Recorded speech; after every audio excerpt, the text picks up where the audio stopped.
Perfect. Thank you, Foster. Thank you. Okay, so hello everyone. My name is Kariyana Calloway-Scott. I am the founder of the Bethesda Band Book Library at the Vision Cathedral of Atlanta, where I am right now.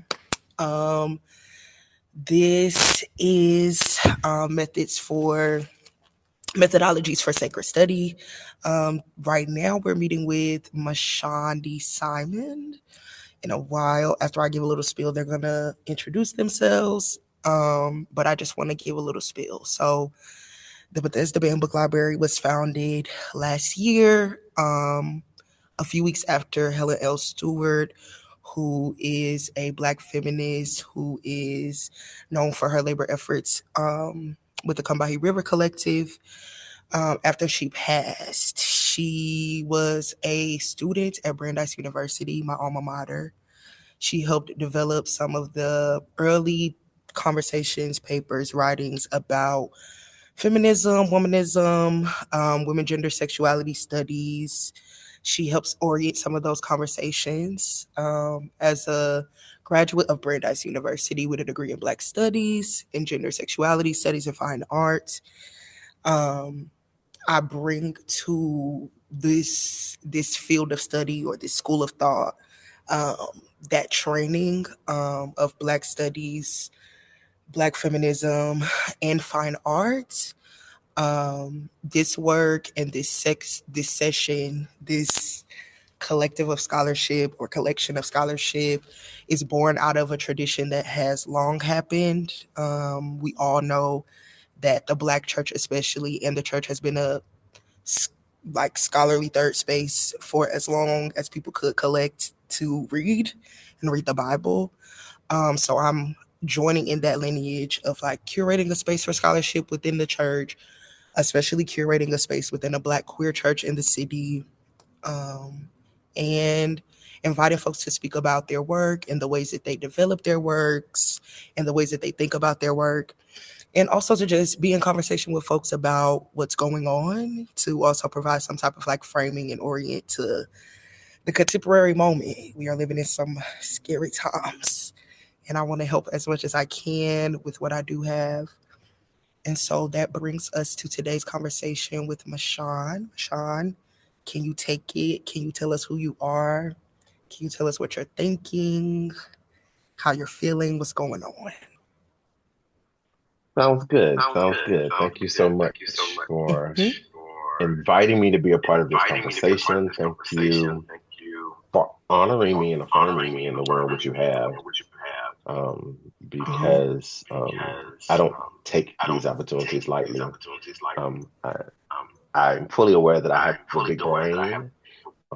I'm also fully aware that sometimes when I open my mouth, people are bored by some of the things that I may or may not say. So I am honored to be here and to share in this moment. My name is Mashaun D. Simon, also most recently known as the Reverend Dr. Mashaun D. Simon. I know Tevin's here. Don't be dramatic. Um, I am I am a native of Atlanta, born in Atlanta, raised in Decatur. And for as long as I have known, I Wait. What high school did you go to? I went to Druid Hills High School, but I was supposed to go to Avondale. Period. I went to Towers. Amen. Praise God. Oh, my cousin went to Towers, so yeah, Towers is not far from where I grew up. It's not far from where I live now, actually. Yeah, I'm a real Decatur girl. Also, yeah. I love it. I love it. I love that. What else is there to say about me? I wrote a book called Faith Deconstruction For Dummies that, in a lot of ways, sort of highlights some of my own journey through deconstructing my faith. After having grown up in the Black church, growing up in the ME church, most specifically, after having been abused by the Black church, after having gone to seminary and studied extensively under some of the smartest theologians and preachers and teachers that this country has. Um, And after doing many years of ministry within the Christian tradition and just engaging all of my questions, all of my queries, all of my doubts, all of my uncertainties, this book is born from a lot of those revelations and considerations and internal questions and fights and moments of struggle and confusion. And so I'm excited to be here to talk about my book, to talk about my research. I did my research at Columbia Theological for my doctoral program around the Black church, queer identity, queer grief, and church hurt, which is also informed by my own personal experiences and the experiences of others that I've engaged and led and ministered to and with and for. And so yeah, it's a little bit about me, but excited to get into this chat. All right. Okay. How am I sounding? How am I? Am I You're good. good? Okay. So I remember when we first when I first reached out to you about this book, and I was like, "Oh, I'm a Black feminist by trade because I'm a trained Black feminist." And I was like, "Are you a Black feminist? Can you remind me of what you how you answered that?" I don't. I literally don't remember. Like, would you? I don't remember how I responded either, but I don't consider myself a Black feminist. Um, I consider myself to be a womanist ally, because there are some womanists who suggest that men can't be womanist. Um, and so I sort of lean more into womanism and the ways in which womanism sort of picks up where feminism sort of lacks. But no, I don't consider myself a feminist or a Black feminist. Okay, I'm only asking this because one of my first questions, or just like, um, when I was reading, I the first I want to say that one thing that I can say in conversation with things that I've heard other people say about the book is that the book very deeply sounds like you, like I can hear you guiding me through this process. Um, and the first part half of the book, or like the beginning of the book, does really feel like being ushered into the process of deconstruction, like quite literally. Like, I feel like you lay out any possible thing that could come up. Like, it's okay to be scared, it is okay to be anxious, it is okay to feel like this process or what you're doing is like not aligned with where, we have been traditionally informed to start our faith journey. And I feel like with thinking about Adrienne Rich's depiction of the politics of location, um, and what that is. So Adrienne Rich is not a Black woman, but the politics of location is a concept that emphasizes the importance of like positing like geography, race, sexuality, gender as a way or as a method or as a lens to which we come to understand concepts of life, knowledge production, experience. And I think that the first half of the book is you talking through that in a way. And I'm saying that because I feel like you kind of indirectly offer a Black feminist what would traditionally be deemed or dubbed in the Black feminist studies, in the gender studies community as a politic of location. And I want to know that I want to know if, and even if it doesn't feel like you would lay claim to it being a Black feminist text, or even doing a politic of location, how you felt about incorporating your experience, your thoughts into the ways that you frame care that has to happen first in order to be able to move through the journey? Like how are you thinking about your experience, where you are, where you were when you first started the book, what you were thinking about when you first started your deconstruction journey? Like, tell me, I want to hear about that. Well, I'll start by saying that what I talk about this, I think, in the book, deconstructing was happening. My deconstruction was happening before I knew that I was deconstructing. I my identity, if you will, um, in a professional sense, started out as a journalist. Like I was a full-time working journalist. And journalism always taught me to question all things and everything. And so so that sort of was just had always just been a part of me, like questioning things, being curious about things, wanting to understand the root of all things. That started early, like I started in high school. Um, when I started undergrad, even before undergrad actually, I got very interested in like psychological studies, multiple personality disorder, um, um, cultures, and how sociology in the manner to where people sort of become how they become, like what their influences of the world are, or what influences the world has had on them, all of that stuff. And so I tell you all of that because I think I was becoming a theologian, a thinker, a processor well before I knew it was happening. And so that's also how my deconstruction started. Like my deconstruction started because things just didn't line up for me. But being told certain things about Jesus and then reading for myself and then being like, wait a minute, this isn't that. And what you told me over here isn't the same thing as what I'm reading here. It created a lot of questions and thoughts and queries, and as a result, uh, people who were mentoring me were telling me to just go deeper, to go further, to go to seminary, all of that stuff.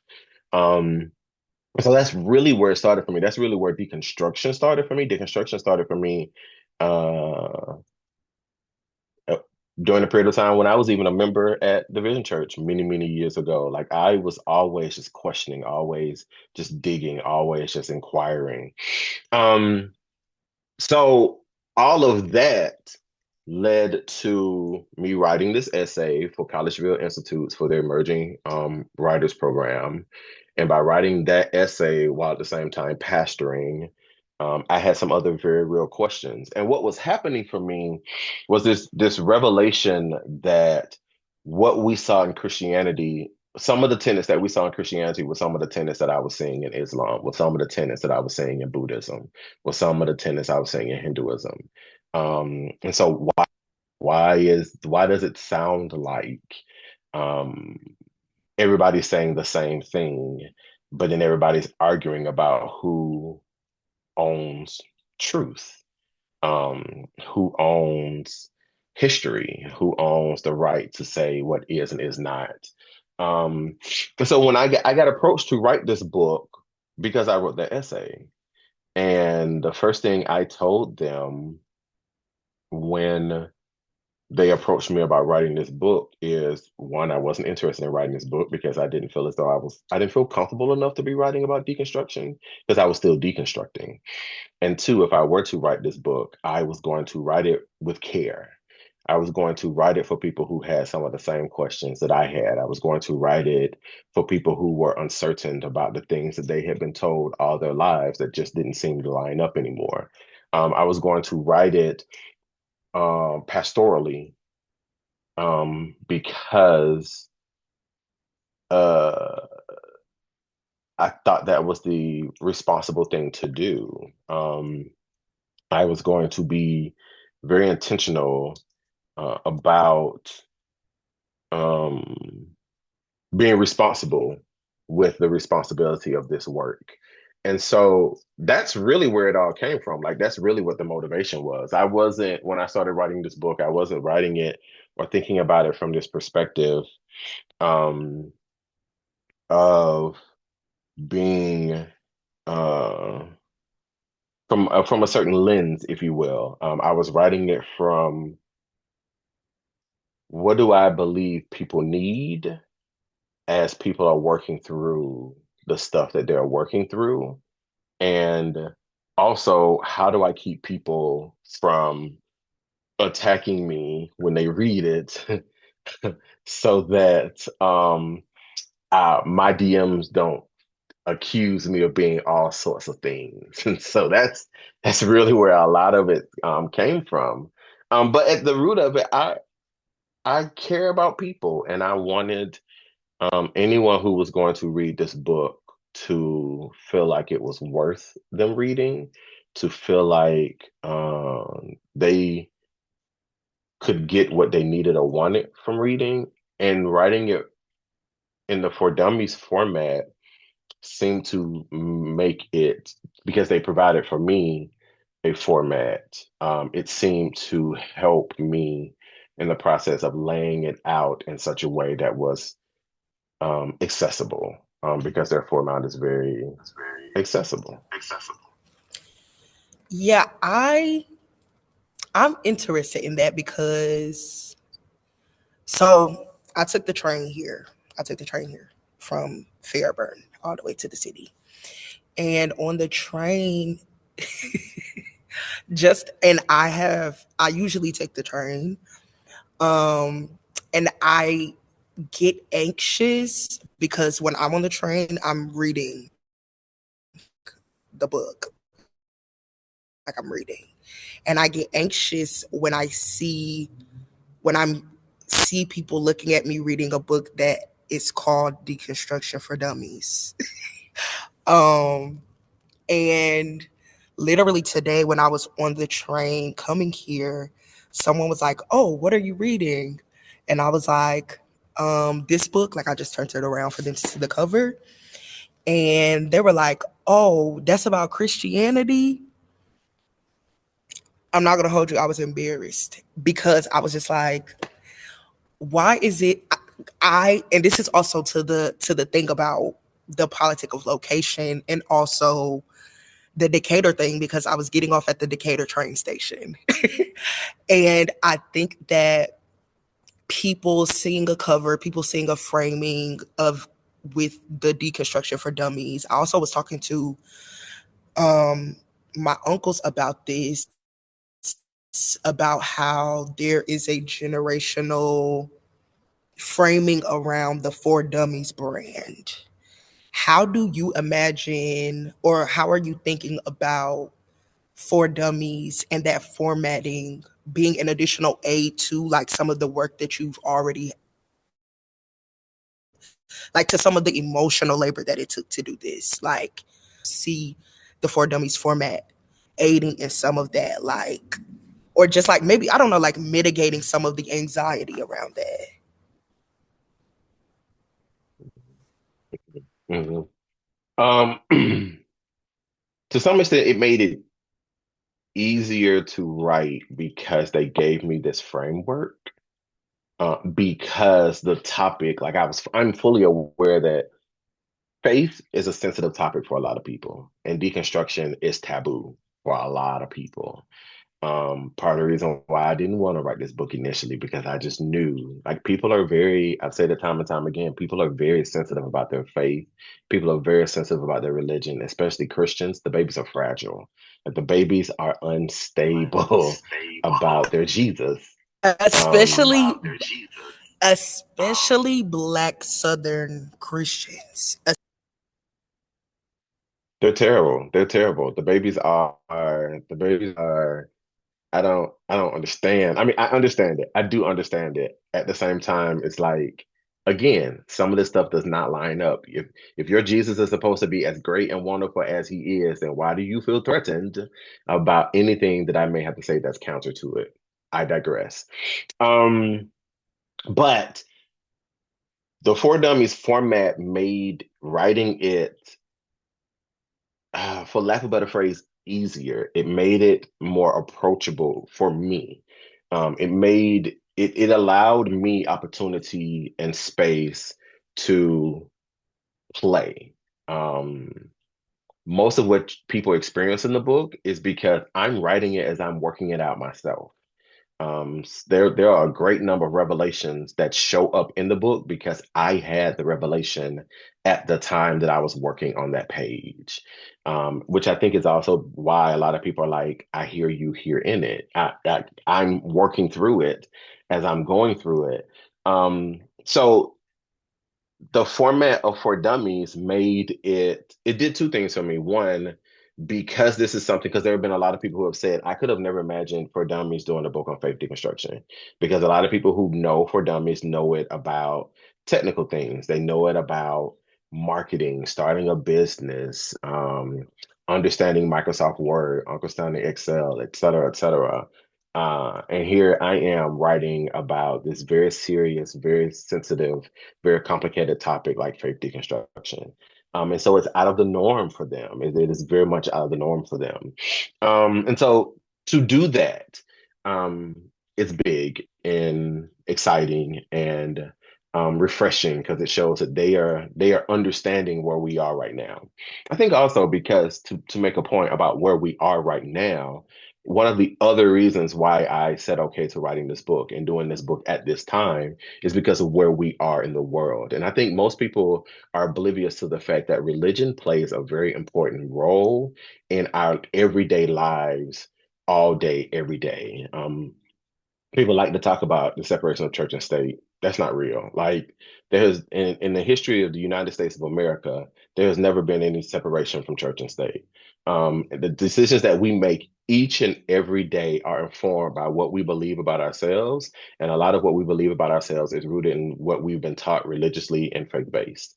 And so to do this book at this time feels apropos, it feels timely, it feels necessary because I think we are at a time where people, especially Christians, need to really, really, really sit back and stop and think about what role we've played and where we are right now and what our faith has done to us and for us in the midst of that.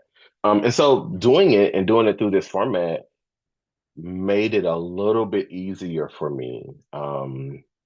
And sort of leans into what I've come to believe about my identity, my faith identity, but also my ministerial identity. I consider myself to be a teacher, and this book is a textbook. And so it it it sort of fed who and how I am. Yeah, I that comes across like, and this is why I also, as even though you're saying that you're not a black feminist, this work is very deeply black and feminist. Um, there's Horton Spillers in there. There's Audre Lorde in there. I hear Patricia Hill Collins in there. I hear all of the people in there. And I mentioned that because I think that a lot of the ways that black feminists are trained and folks are trained to develop frameworks for social movement, or like just, or to frame conversations around the future or the contemporary, like a lot of black feminist language, a lot of that framing comes from ethics of care. Again, like I said, politics, like developing a politic of location, thinking through like making the personal political. And I think that you in the text in this book are very clear that you cannot separate the personal from the political, the spiritual from the political.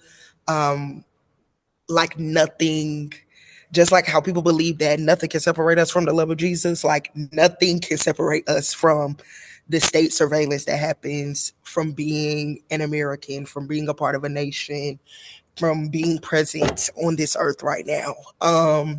So I'm thinking about that. I want to know, with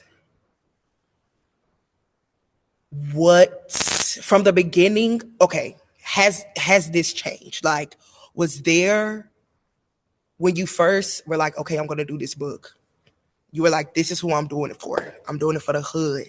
I'm doing it for the church. I'm doing it for the gays, the theys, the thems. Like, who were you thinking about, and how did that shift and transform throughout the course of you writing? Did it shift or transform throughout the course of you writing? And what was that like? I love that you said I wrote it for the hood. So I knew starting out, I knew when I was approached to write this book, I knew that more than likely my first audience was going to be anyone who was familiar with For Dummies. And so that was sort of present. And in that consideration, as I was talking with the acquisitions editor who reached out to me, um, I had also said that this audience, what I was not interested in, and I think I've said it before, and I know I said it in the book, is I was not interested in writing a book that was attempting to strip anyone of their faith or their religious belief. Like I was not interested in creating a project that was going to cause somebody to be like, oh, okay, great, I don't believe in God anymore. That's not my responsibility.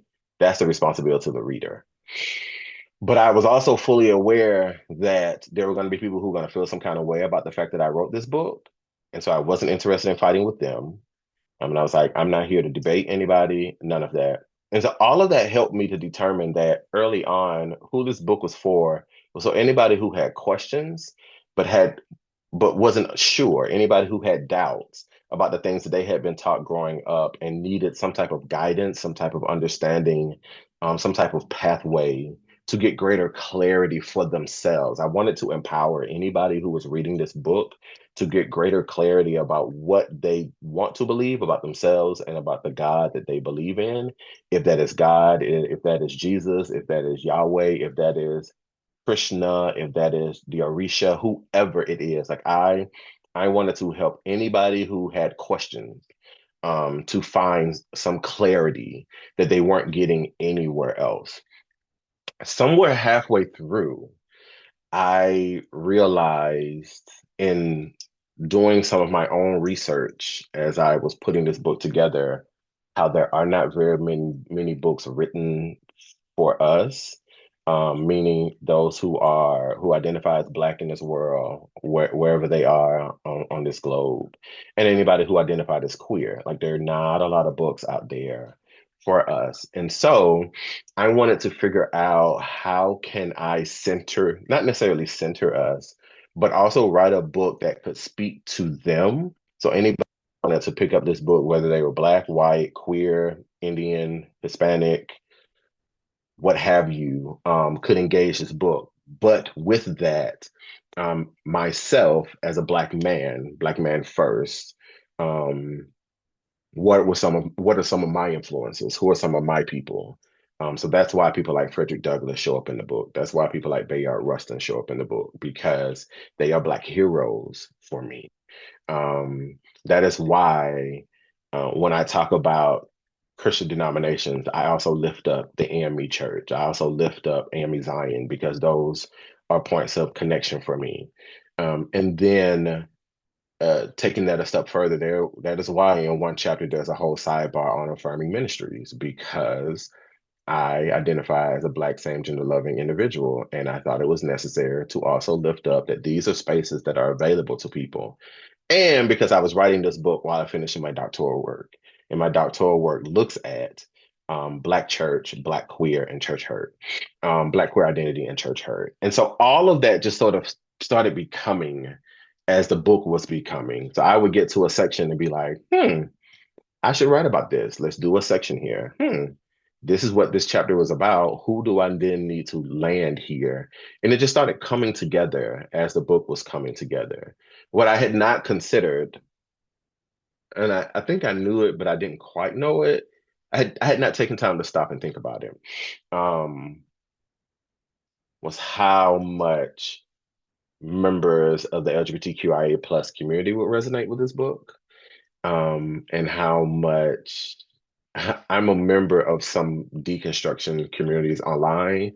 And what has been interesting is as people have come to know and understand that the book exists, I've had several people, I think one of them is in here right now as well, who have said, uh, I found out about your book or I heard about your book.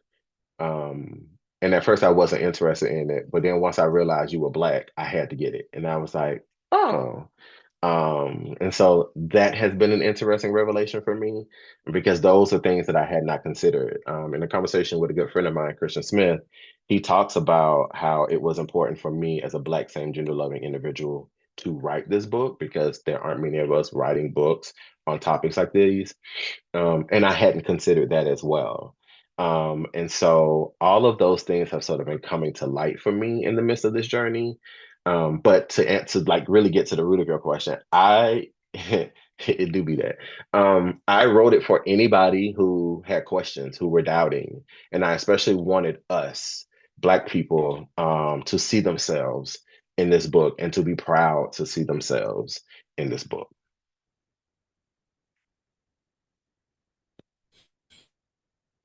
Yeah, that's why the tone of the book isn't really important to me. Um, because I think I also was reading and I was like, oh, this is very contemporary. Like you were talking about like 2023.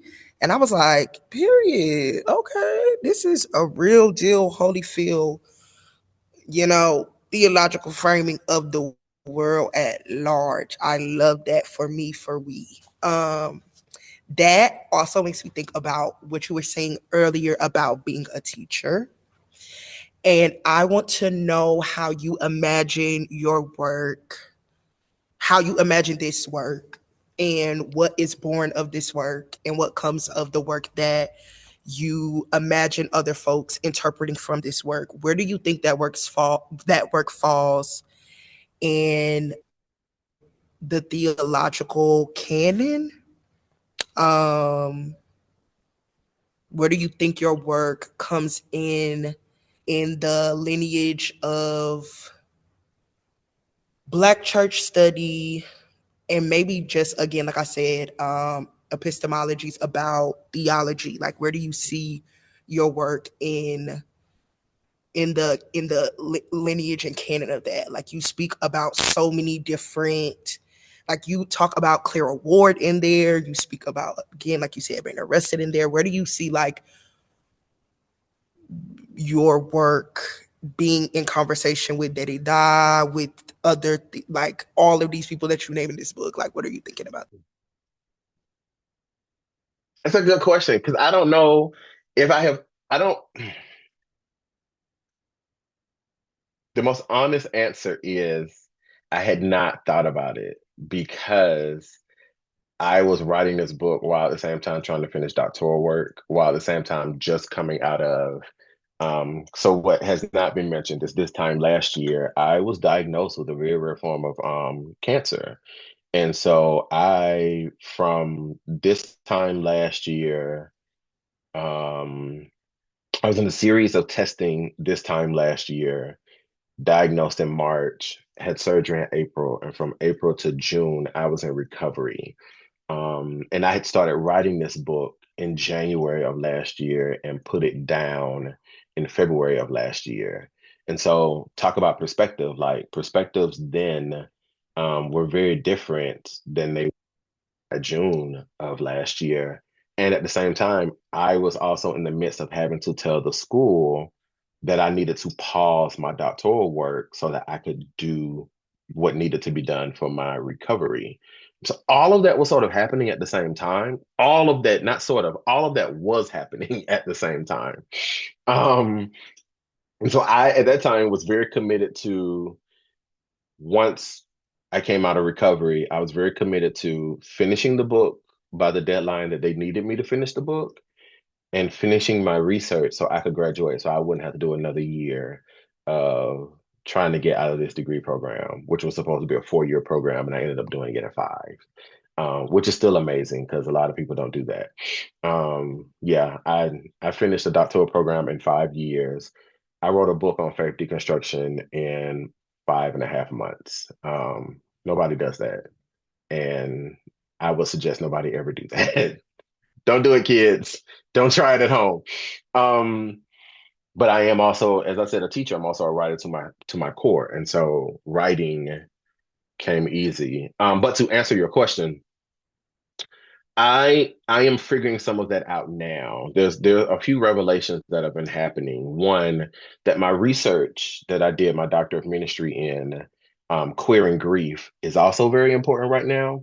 And I had not considered how much deconstruction will play a role in the grief queering process. And so I'm trying to figure out the relationships between that, and being in conversations with a few institutions about what we could potentially do for conversations.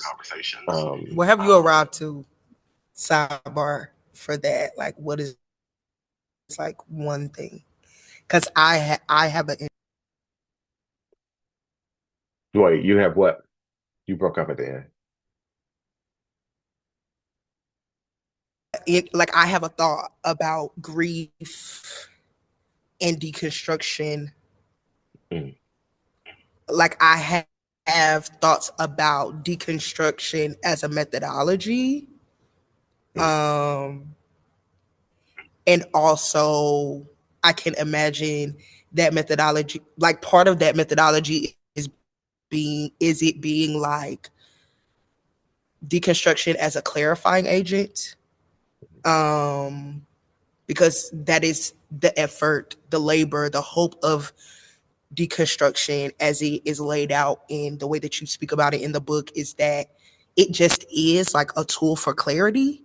Like it's not this like third eye opening concept. It's not this like, it is revelation, but it really and truly is just like a way to do the personal work and the internalizing work of like reorient to study, to faith, to thought. And I imagine that as an integral process to grief is just like asking questions and thinking about the ways that we can reframe our orientation to grief by like thinking about some of the like fundamentals of deconstruction.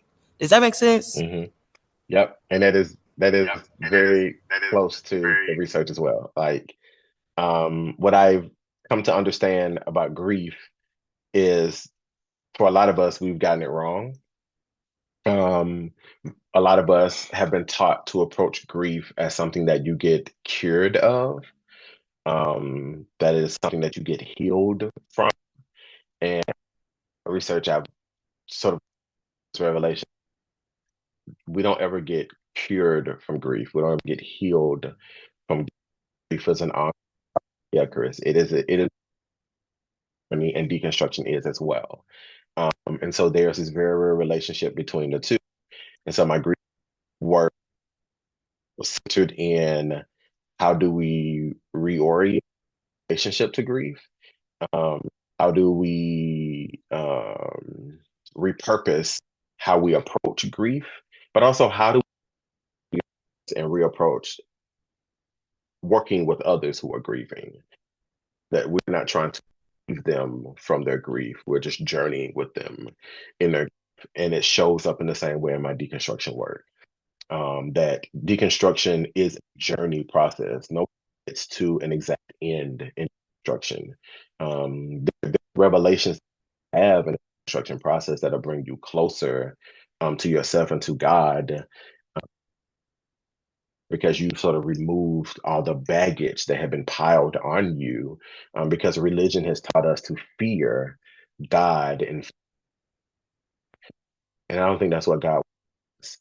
And so, in the midst of engaging both of those projects at the same time, while initially I started them very separately, um, I am still in the process of discerning what does it look like to take this work forward, but also take my doctoral work forward.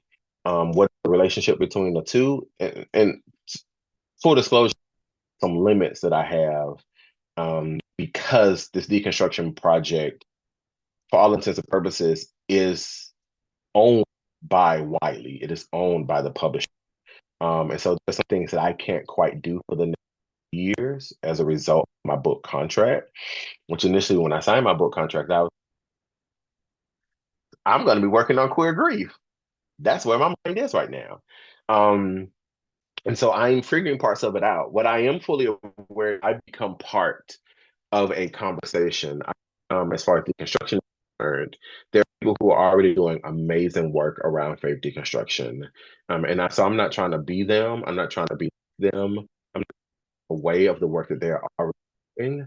I have just added my voice to this conversation, and I've added a voice, a very specific voice, as a Black, same gender loving preacher, former who was born and raised in Austin, Atlanta area in the state of Georgia in the South.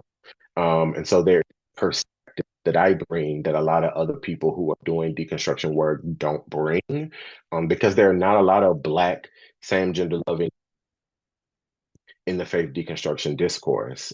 You have a few Black lesbian women who are doing this work, but there are not a lot of Black gay men who are doing that work. And so I become a part of a greater group of people with a perspective that is very unique to me. But then also there's a lot of noise already out there, and there are a lot of people already creating content, already creating work.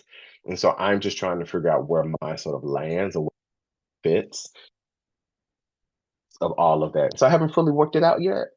Um, right now, just trying to a book, get more. Um, yeah, surely, um, what can you need to make in the midst of this? Because I am also fully aware that there have been people who have expressed to me how much this book has impacted them, influenced them, and provided clarity for them in a way that I could have never planned for. I could have never sought out. The book is just doing what the book needs to do on its own. But I'm also fully aware that um, in considering that the book needs to do on its own, that people are coming to it in very different and unique ways, and giving it space for that. Who left a review on Amazon about the book, and she, one part full irritated, one part angry, and one part confused. And by the end of her review, she was like, I think the book did everything it was supposed to do, and I guess I'm a better person for it, but it challenged me and it pissed me off and it irritated me at times. And then there were other times that I was like, wait a minute, is he a supporter? Confused. Um, I said the book is doing for a lot of different people through whatever bring to it, and I want to give it space to do that as well without me trying to manage it or control it.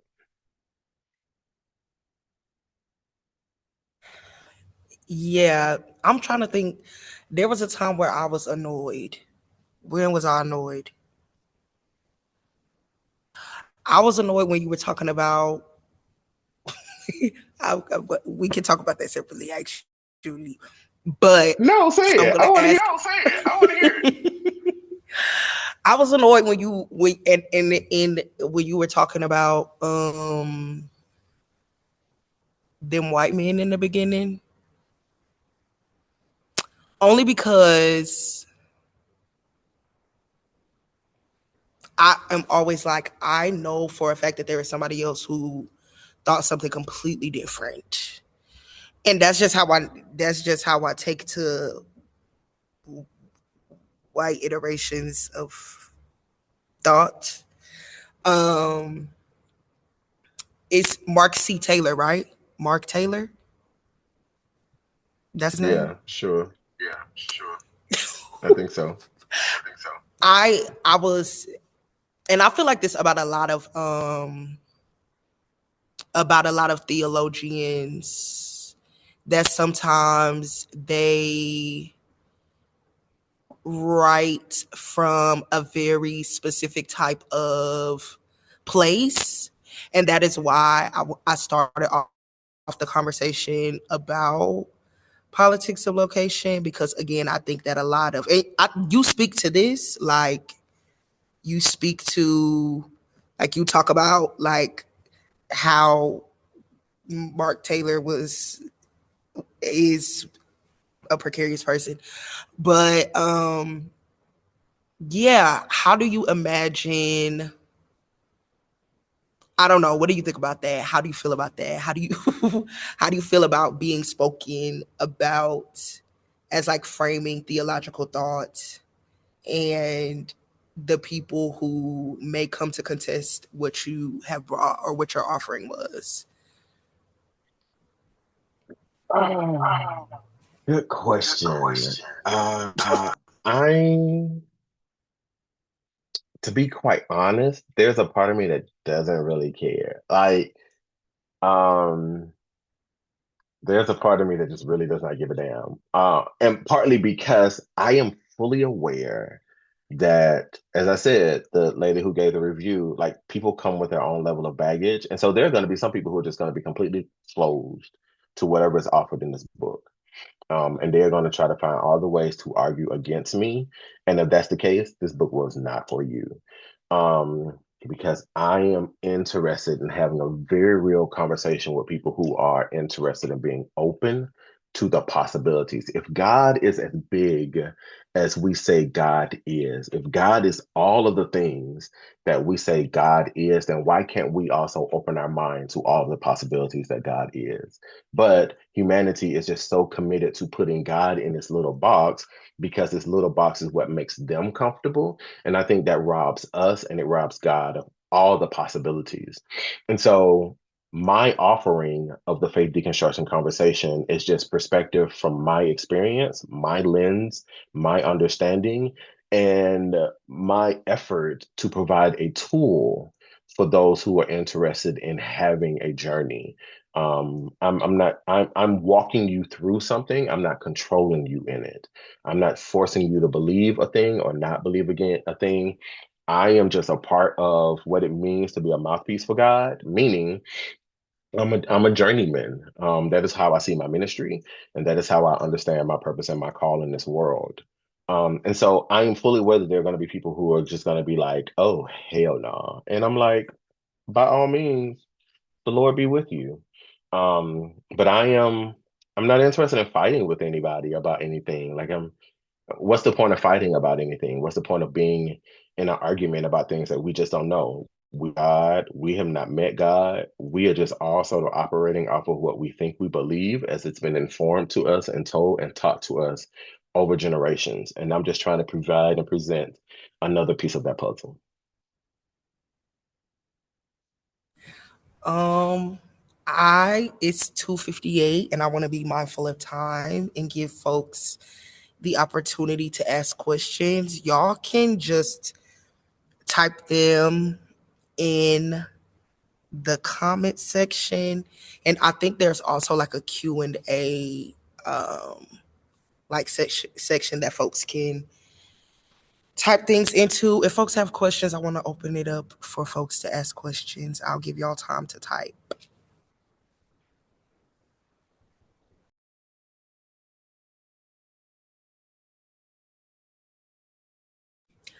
I also want to say, I'm sorry, I just have so much to say. In this book, you said that you are still trying to figure out where you fall. And this is why if people have questions, they can type them, like I said, in the thing. Um, you brought up humanism. Where are you at with that? Humanism and agnosticism. Mm-hmm. Um, I think I'm still there. I think I am trying to figure out because I have very real questions like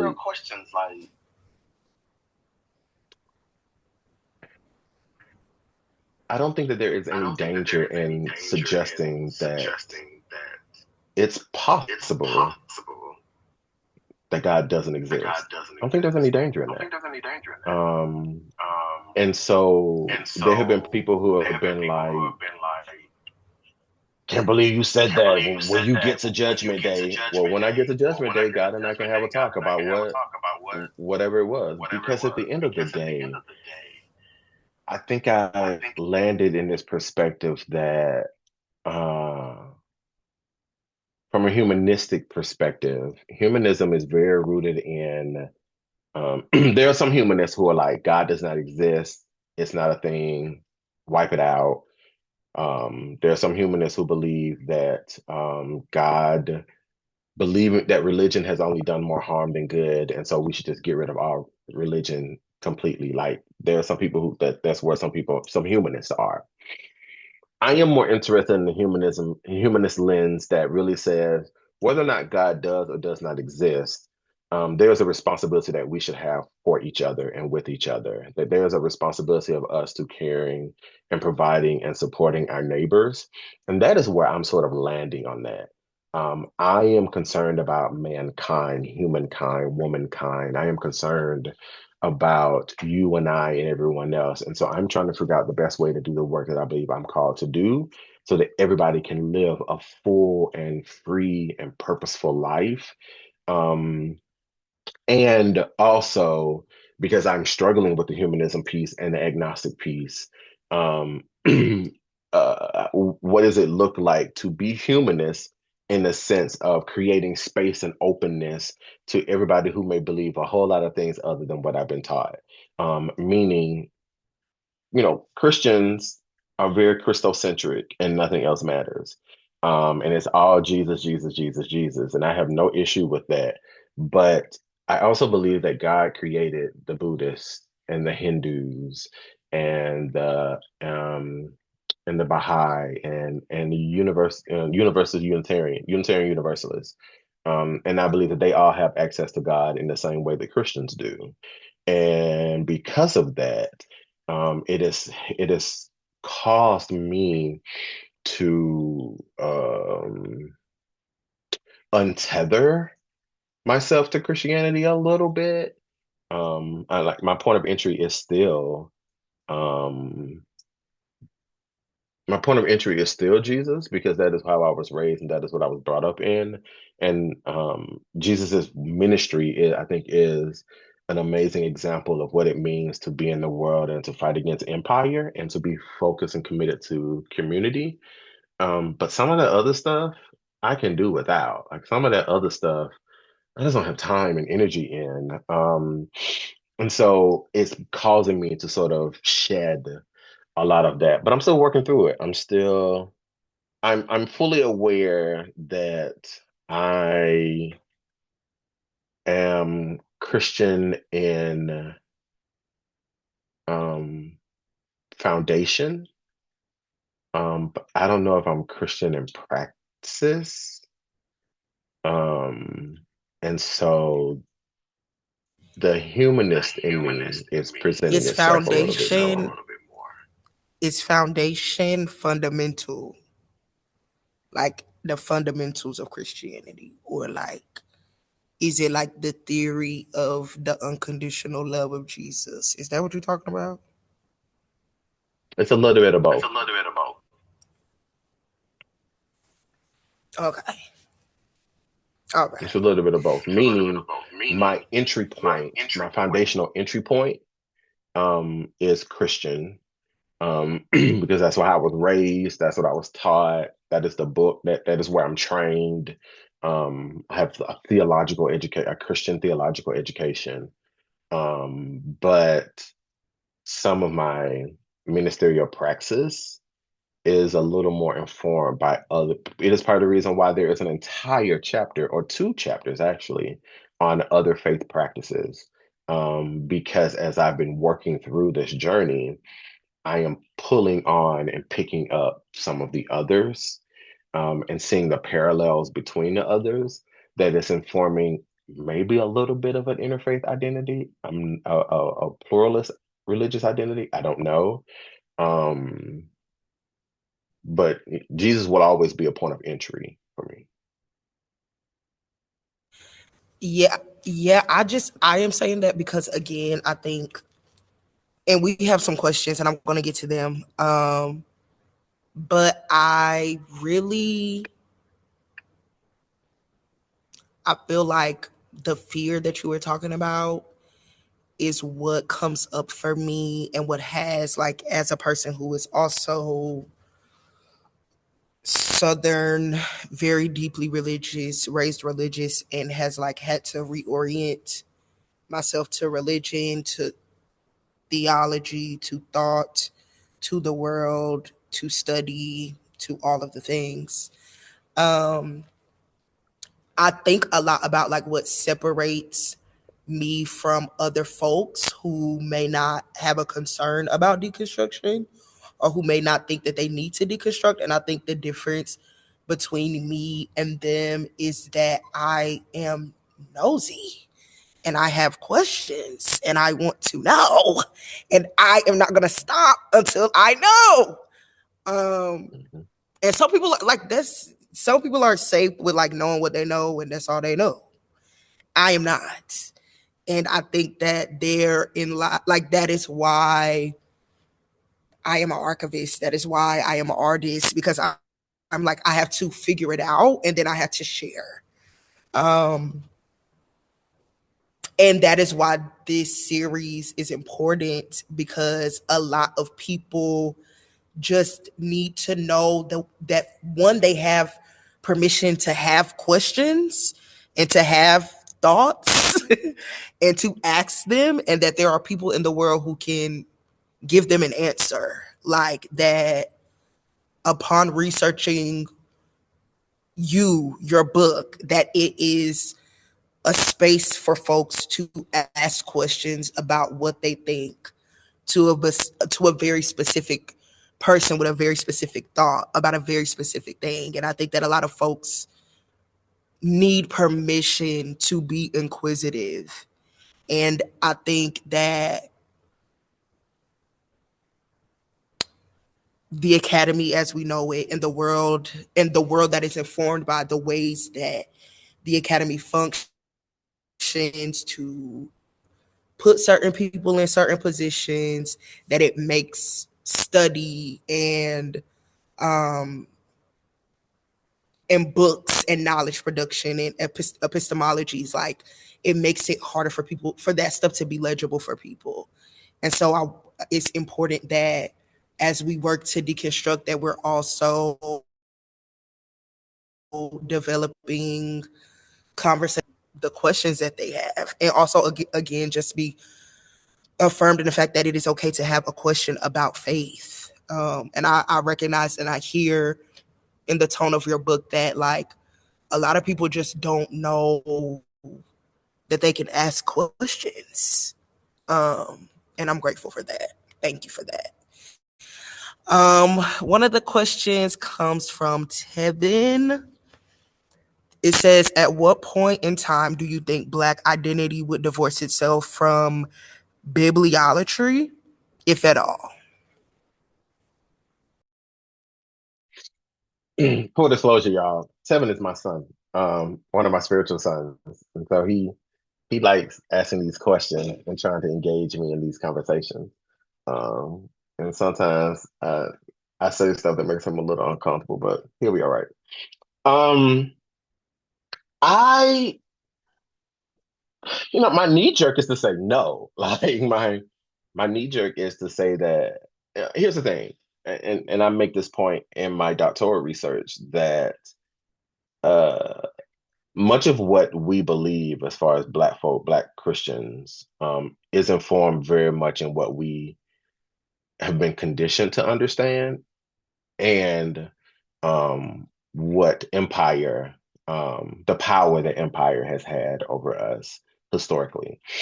And so I don't take anything away from people's relationship to the Bible, the Christian Bible. I don't, because I understand.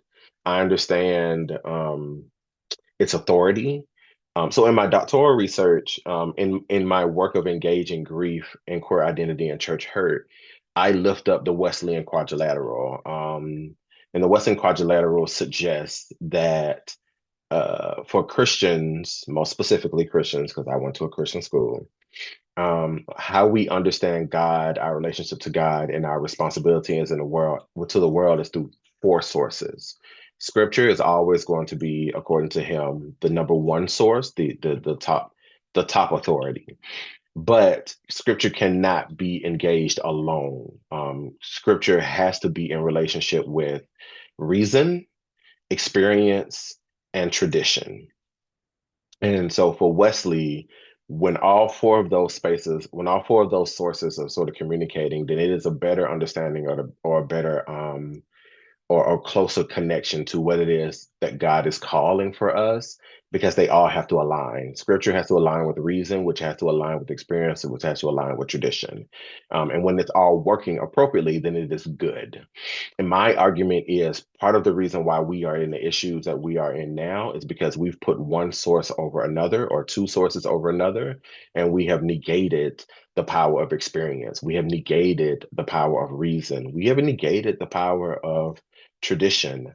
And so for me, the Christian Bible has authority, and I understand why it has authority, and I understand how it came to be that it is an authority, a source of authority. For me, as I write in the book, the Christian Bible is a diary, a collection of letters and writings of a people trying to make sense of God's role in their lives. And so I think when we look at the Christian Bible through a different lens, that it can be a guide or a collection of people's experiences. And when we engage that contextually, um, we have a better chance of really doing some very real work and really understanding uh, our role in the world, but also our journeys.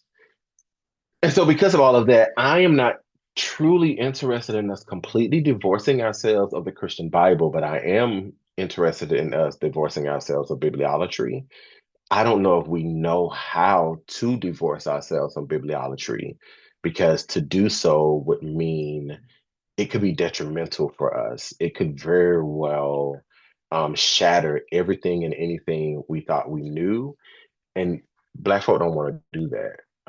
One, because Black folk don't want to think that hard. But two, the Bible is their sole guide. And to suggest, I went into seminary saying we should burn the Bible and start all over. And there were people who were just like, you shouldn't be here. um, because that's where I was at that time. Wisdom is teaching me, and discernment has taught me, and education has taught me that um, it's not that simple. Um, but there is still some good in these texts. We just have done a terrible job of appropriately engaging them. And I am more interested in figuring out how do we do a better job? How do we reorient our relationship to these texts instead of how do we abandon them altogether? Because there is some good there. We just got to figure out how to get there. I hear you saying also, like, the reason, because I thought that you were going to say that the reason why that can't happen is people, because like people can't separate church from the state. And, and to me, that is like that type of destabilization would fundamentally, I think a lot of people would not make it through that type of destabilization. I think that people feel like they need a nation, they need a state, they need a home, they need land, they need place, they need those things in order to be a person and to be whole. And that is also why I am a person who tells people that it is so important to read Black feminism, because people, especially Black women, Black femmes, Black trans women, Black queer folk, have been thinking about this years, and there is work and material that is out there about those things. People in the Caribbean thinking about sovereignty, people in the American South thinking about dissemblance and dissociating. And I think that people should read more. Um, I agree with you. this question, I love this question because let me tell y'all, thank you. I gave my mama this first page and she was like, I don't think that this is for me. I was like, okay, period, sister. I'm saying this because somebody says, I'm thinking lots about my mom and them who rejected me for journey. If you desire to, I'm curious about you dreaming into what the guide for creating pockets of curiosity, even if never externally explored with the old time saint. Um, that's good, Foster. Um,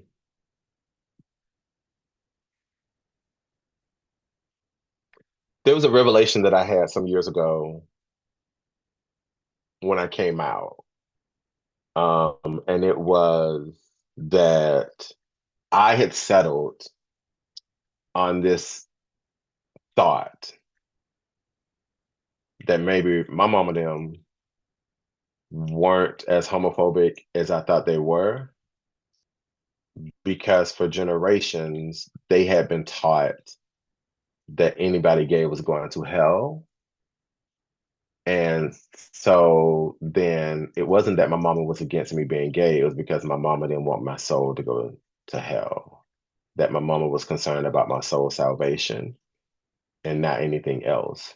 And that started this process of having a different kind of relationship to our elders' resistance, because their perspectives, for all intents and purposes, is what they believe has helped them survive all of these many years. Um, and so to try to then cause them to deconstruct would mean a level of cognitive dissonance that uh, I don't know if the babies of our elders can handle. And so because of that, I am in this very interesting space right now of I don't know if they're resistant to curiosity. I think it's rooted in fear. I think they have been so used to they are so connected to this faith of theirs, because it has meant survival for them. It has meant the getting over. It has meant, the by and by. It has been the thing that has informed and influenced everything that I look back at the fact that, like, when my father died, my father was 88 years old. Um, Emmett Till was killed the summer my father was turning like 21 or 22 years old. Um, my mother was born not very long after that and was raised in a household that was led to believe that all we had to do was keep our head down, believe in Jesus, and we were going to be all right. Now, here's the thing.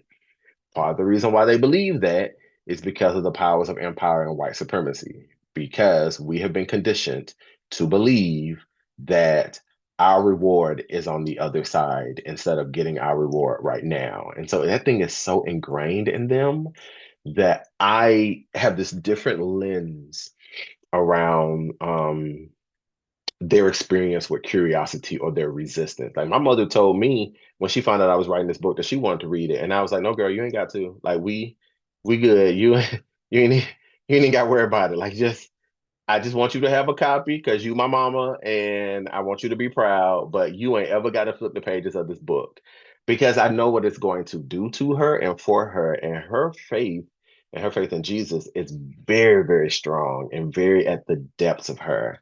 And so I say all that to say I don't know. Like, I'm finding myself figuring out how to honor where they are in their relationship and their connection to this thing, because I find it honorable. On this side of my journey, I find it honorable.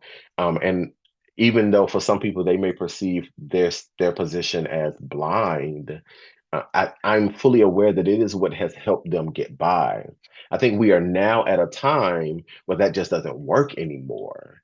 We are at a point in time in society where that's just not it anymore. It was what they needed then, but I don't know if it's what's going to help us and save us now. And so I'm interested in what is the conversation that we have with our elders about where we are now to do a different thing, to believe that God is capable of doing all things, but to also understand and believe that there is a responsibility that we have in the here and now to also do our part. So while we are waiting on God, maybe God is also telling us to put our foot to the ground. And that is what I'm trying to engage. And it's been interesting because my mother and I have been having some very interesting conversations as of late. And I have become more courageous in my pushback than I have ever been before. But also that is because I honor where she is. So I don't know if that answers the question, but that is very much where I am. Like, I don't know if it's a lack of curiosity. I think it is rooted in fear. It is rooted in what they've been conditioned to believe. And I think if we want to engage them a certain kind of way, then our approach has to be in honoring their relationship to the tradition of what they believe, and also presenting something else that is tangible to them. And I don't know what that is right now. I have thoughts on that because after 10 years, I decided to come back to church. Um, and I realized that it's literally because I'm a Scorpio and I love ritual. Like, I Hmm. love music. I love seeing people run around this church. Tomorrow, where I'm sitting, can't nobody sit right here because people gonna be running around like that type of. It's invigorating. It's a dopamine thing for me. I also explain to people who have not grown up in a black church, like, every a few times a week, black people can see a live music performance. Like, black people who would not otherwise have access to money to go see a concert, or um, who would not have access to an institution that will put them on a platform, like church and the ritual and gathering does that for people who wouldn't otherwise have that. And we have, in the past years, made that into an empire. And I think that a lot of people use that as a means to, again, stabilize a reality other than what they think it is. But I think that the most valuable thing about the black church and Christianity is the ritual. Is like, you can't eat in here. Cause some spaces you can't eat in, like you got to take your shoes off when you come in here, because that means that somebody got to clean these floors. And if we got our shoes on a little bit less, the floor won't be so dirty. So that won't break the back of the person that got to clean the floor. Like the ways that our thoughts about ritual frame also the real material realities of, like, who, what, when, where, and why. That's my thought. I will I don't know also if that. add Mhm. I will add to that, like there is beauty in ritual. And I think one of my frustrations with Black folk today and the Black church today is that they have no issue leaning into the ritual, but also negate the Blackness of it. So some of their ritual becomes very anti-Black because they don't understand that some of that ritual you are doing, that running around that church, that shouting, it is the thing that is ingrained into our DNA because it comes from where we came from. And there are some Black folk who would like to suggest that that's not it. Like we ain't like them. That's hoodoo. That's voodoo. All of it is the same. All of it is related. All of it is connected. But a part of that is informed by the fact, as you said, we don't read and we don't know that history. And one of the things that I am interested in right now is doing a better job of connecting. It shows up in my doctoral work. I can't remember if I put it in the book, but the history of the Black church and how the Black church came to be was very much connected to one, enslaved people's assimilating, but two, Black people's figuring out a way to mix and mingle that from their original culture, from where they came from, to this stuff that they now have from these slave owners. And we've gotten away from that. Like we don't know that. We don't know that history. We don't know that understanding. And so we can't really honor tradition. We can't really honor ritual in the way in which we should. And then we look down upon others who don't do ritual in the same manner, as if to say that there's something wrong with them because they ain't worshiping Jesus in the same way. And it's like, well, your ancestors weren't worshiping Jesus in the same way anyway. And so those are my issues with it. It becomes performative in a way. My experience is it becomes more performative. And I think it's time for us to get away from the performative aspect to really, really understand and recognize that this ritual that we are doing every Sunday morning was also a form of survival, also a form of connection, also a form of release. And then after that ritualistic experience, we then go out and do a work. We move forward. It ain't just we come to church to shout every Sunday and then we go out and just do nothing. It was a part of a process. It was a part of a being, of a doing work, that I think we've gotten away from. Yeah. Yeah, I think it's gonna take a little hybrid, like the stakes are different, therefore the ritual has to change. The stakes are different, therefore the fundamental, like we've reached new ground, therefore like we have to develop new fundamental ideas and ideologies, and then from there we develop new ritual.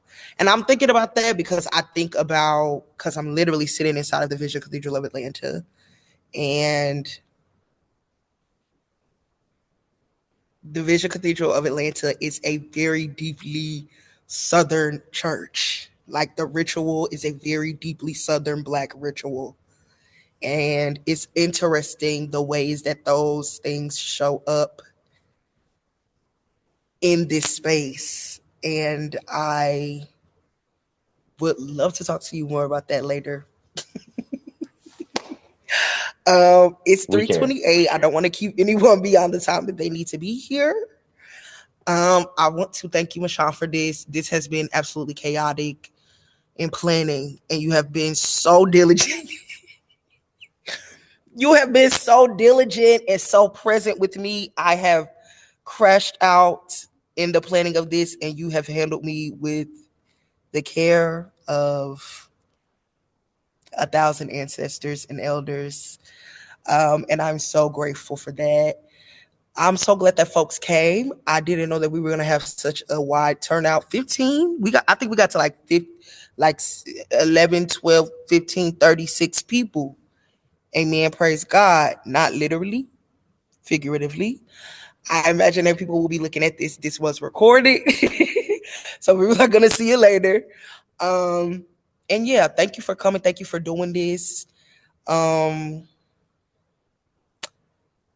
I would have never picked up a book about deconstruction because I'm not gonna hold you, I be getting annoyed by the content on Instagram because then people get in them comments and they start saying stuff that just irritates me. So I even now I be reading a book and I'm like, I don't need this. I've already done Yeah. this. I'm better than this. Um, but I really do appreciate, like I said, the tone and the care that you move through this book with, and that you move through deconstruction with, because it with the people we got, it's gonna take a lot of care and it's gonna take a lot of patience and it's gonna take a lot of time. Um, so yeah, thank everybody for coming. Thank you again, Mashaun. Be looking out for that love offering. Um, and this will go up as soon as possible. So once it goes up, if y'all liked what y'all heard, come by again. We have some more people coming up next week. We're having Joshua Campbell. He's a musician and scholar, pastor, elder, bishop. After that, we have Ahmad Green Hayes, who is professor at Harvard. And then after that, Ahmad Green Hayes is a scholar of like Black queer theology, Black theology. And then Zalika Ibormi, who is also thinking about theological frameworks, traditions, Black Southern life, queerness, Black feminism. It's a very lush series, and I think that it really is going to be generative. And today has been very generative, and I thank y'all for coming out. Can y'all give an imaginary round of applause for Mashaun? I hope I wasn't crazy. I hope I wasn't too You were insane. fine. You were fine. Perfect. I think my staff and my folks was a little worried that I was gonna be a little too, I'm notorious in the streets. I just wanted to make sure that I handled you well. It's good. All right, period. Okay, thank y'all for coming. I hope to see y'all next week. Be on the lookout for the other links. And I love y'all so much. And this will go up soon. Thank you.